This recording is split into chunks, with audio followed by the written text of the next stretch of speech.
diagnosis and differential diagnosis. Thank you, and good afternoon, everybody. So the first thing I'm going to tell you is that what Giovanni has been telling you. The diagnosis is still made by ICG angiography, and this is these are the diagnostic criteria. So if you've got this, you've got polypoidal for sure. You need to have the presence of single or multiple focal areas of hyperfluorescence that shine up during the first 6 minutes of your angiogram. You may or you may not have a branching neovascular network, and usually these polypoidal lesions will be where the orange nodules that you saw in fundoscopy are. So these are what we see, okay? And this is how you make the diagnosis. And to do a proper diagnosis, you need to know what the definition of the disease is. And the consensus at the moment is that most of the cases of polypoidal disease are cases of neovascular age-related macular degeneration. However, everybody has seen polypoidal lesions outside AMD, and even the pachychoroid spectrum of disease is classified as one of its stages or one of its phenotypes, PCV. And other diseases have been shown and been reported to develop polypoidal lesions over time, such as melanocytomas of the optic nerve, tilted disc syndrome. You can see these polypoidal lesions in other retinal pathologies. So your main diagnostic problem here, your greatest challenge when you're doing your clinic, is when you diagnose exudative neovascular AMD, is not diagnosing the polyp when it's present. And you're falling short of your complete diagnosis. So you see, oh, this is wet AMD, and you stop. No, you need to make sure that your wet AMD may or may not have a polypoidal lesion. And this is what you have to do to not miss the diagnosis. And 8 to 32% of the series have described that in Caucasians, you have polypoidal disease.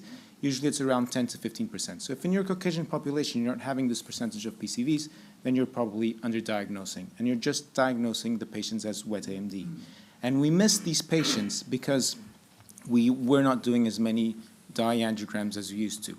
ICG is not the main dye that we use. We're using less and less fluorescein, and as a result, we're not diagnosing these lesions.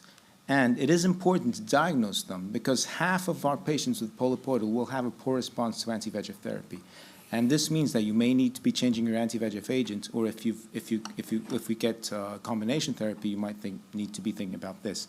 So do look for what Giovanni has shown you about the OCT images, because they will help you see polypoidal lesions where they do exist.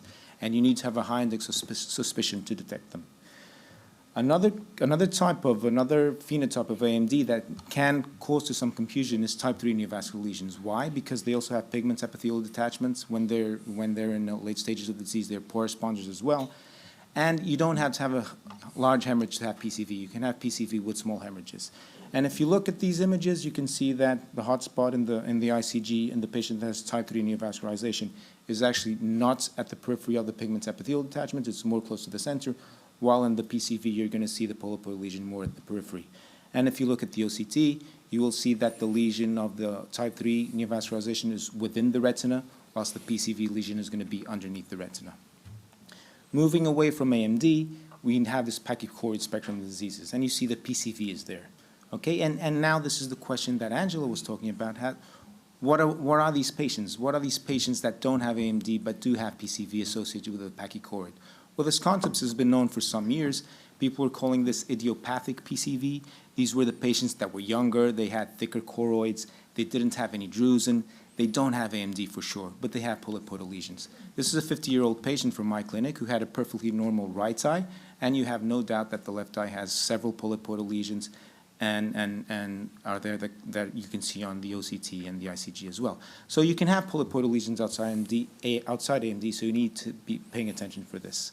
What about chronic central serous? Is this a differential diagnosis? Well, you have pigment epithelial detachments, you have subretinal fluid, so you can miss it. You can miss polypoidal. This is a patient referred to us with central serous.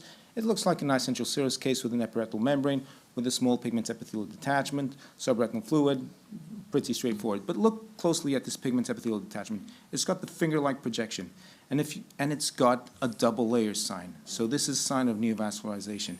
And if you look closely at the OCT, you can see the ring-like structures. So this is probably a PCV. Why don't we do an ICG angiogram? And you see a very nice branching neovascular network. You see the polyp lighting up, and you have no doubt that that lesion was a polypoidal lesion. And look at the fluorescein image on the left. You can't see with the fluorescein that the polypoidal lesion was there. So we really need ICG to make the proper diagnosis. Choroidal hemangiomas. They're subretinal orange lesions. the RP is elevated. Can you mistake this with a polypoidal lesion? Yes, you can. This patient was referred to us. But if you do the ICG, you don't have a problem. You have the big pigment epithelial detachment. It looks like it's not, because it's a tumor that's underlying. And if you look at the image, you see that it lights up very well in the beginning of the ICG, and then you have the washout lesion at the end. So ICG will help you. My take-home messages to you is that PCV is mostly associated with exudative AMD. Don't stop short of your diagnosis if you diagnose a wet AMD. The polypoidal lesions can show up in the pachychord spectrum of disease and not be completely associated with AMD, so you have to keep a lookout for this. And if you're in doubt, do an ICG angiogram. It's going to really help you to make the correct diagnosis. Thank you. Thanks very much, Manuel. And now Vas will speak on the treatment with anti-VEGF.